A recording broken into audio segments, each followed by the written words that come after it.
Welcome to the Midnight Podcast. I'm Stories After Midnight, and the story we will be reading today is called The Taxidermied Child. It's from a collection of stories called 54 Sleepless Nights by Tobias Wade that you can actually get on Amazon. So if you enjoy these stories, consider supporting the author and letting him know by picking yourself a copy. And huge thank you to all my patrons who helped make this episode possible. Let's get going. Before this week, I would have told you that running the acquisitions department at the American History Museum was the best job in the world. Never a day goes by where I'm not learning something new, discovering lost artifacts, which force me to continually reassess my understanding of our rich culture. Most people don't understand how glamorous the work really is. You have to understand that our donations generally come from extremely wealthy families, each with long histories of their own and treasures which are passed through the generations. These donors are typically motivated by the large tax breaks they receive for their charitable contributions, so I am often flown across the country and treated to the highest comfort that money can buy, no doubt buttering me up in hopes of a favorable appraisal and acceptance of their donation. When I accepted the invitation of Mr. Columny's estate, I had every expectation of the luxury and finery befitting the Tudor-style mansion depicted in the enclosed photograph. From the steep gable roof to the elaborate masonry and embellished doorways, the residence itself was a relic of the unimaginable wealth with which the plantation owners once ruled the southern countryside. Mr. Columny was there to greet me at the end of his cobblestone driveway, hands in the pockets of his pristine white suit, a golden chain dangling from his breast pocket, silk around his neck, and a beige fedora with a roguish tilt. He might have stepped straight out of an oil painting from the era. He was gracious to help me with my bags and show me inside, incessant welcome and gratitude spilling from his mouth with a heavily accented drawl. I followed him from room to room, keeping careful tally of everything he was willing to part with. Dark wooden furniture from the West Indies, ornate Baroque chests of drawers, exquisite colonial paintings. He breezed by each of them, as though they were hardly worth the effort of describing. All the while he continued gesturing me onward, with an almost conspiratorial hush to his voice, promising a prize that he guaranteed was unique to his collection. Everything I saw was of impeccable condition, seemingly untouched by age or refurbishment, at least until we reached the worn wooden doorway, where his intention was most fixed upon.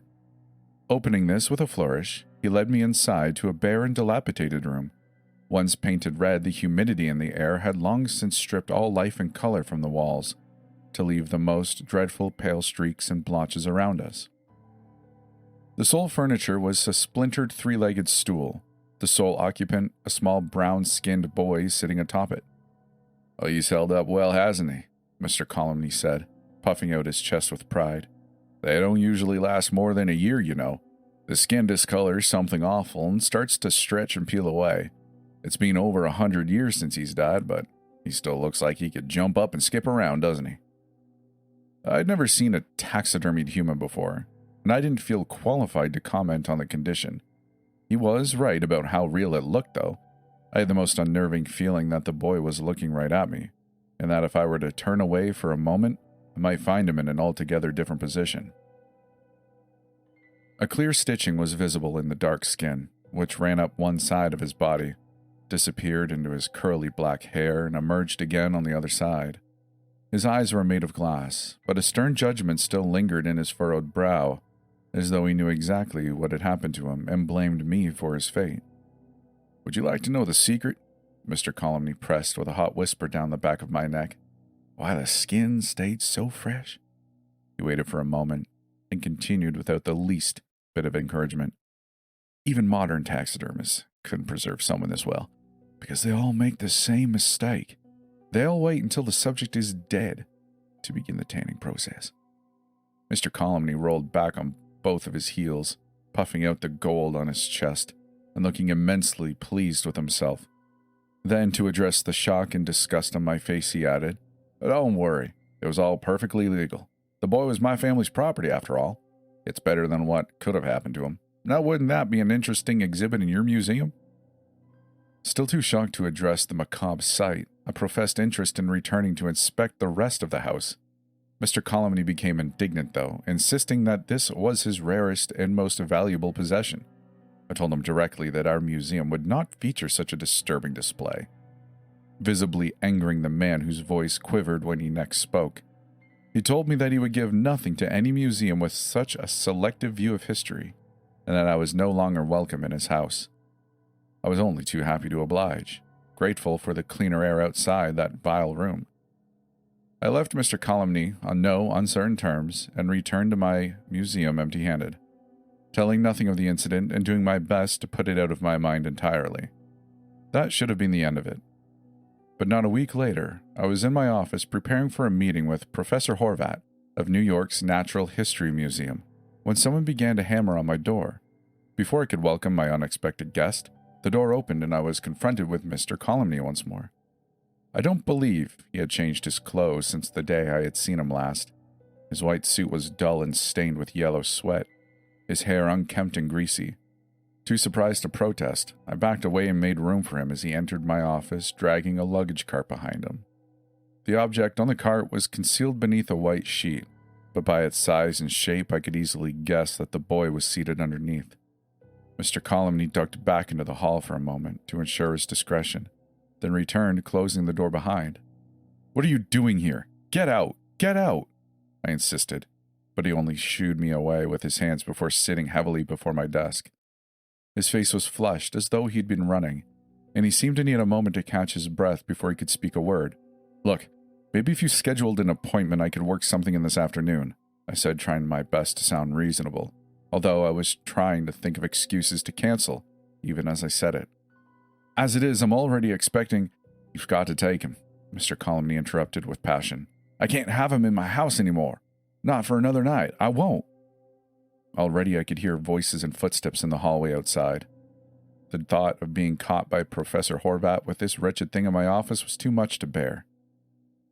"There's a storeroom on the right," I replied, automatically. "Hurry now. You can leave it there for the time being, but you must retrieve it this afternoon. Do you understand? And don't think about skirting off either. I know where you live, and will have it shipped back at once if you do not return." He thanked me profusely, and together we wheeled the cart into the adjoining room. There were more questions that I wanted to ask, but there was already knocking on the door, and there was nothing that could be done. Professor Horvat entered, regarding Mr. Colomny with surprise and perhaps even revulsion, as my disheveled visitor pushed rudely out of the room. The sudden thunder of footsteps outside indicated that he was running as soon as he got the chance. Fortunately, the meeting was otherwise undisturbed, and none of my colleagues were wise to the fact that the taxidermied boy sat concealed in my storeroom. It was no great shock that Mr. Colomny failed to return that afternoon, but I was caught up with other appointments and didn't have a chance to dispose of the boy that day. In fact, the whole situation was so out of the ordinary and surreal to me that I hardly thought about it when I returned to work the next morning. When I did arrive, the whole museum was in an uproar over an ongoing school field trip that had misplaced one of its students. The whole building was searched from top to bottom, and I was so distracted by the ongoing efforts that I didn't spare a thought about the strange events of the previous day. It didn't return to my attention until I had joined the search, only to find a second taxidermied child in the storeroom beside my office. A little girl beside the boy, with freshly stitched skin running up one side and down the other, with little glass eyes and a little furrowed brow, silently judging me for all the sins I've never done. "It wasn't my fault," I told the glass-eyed children.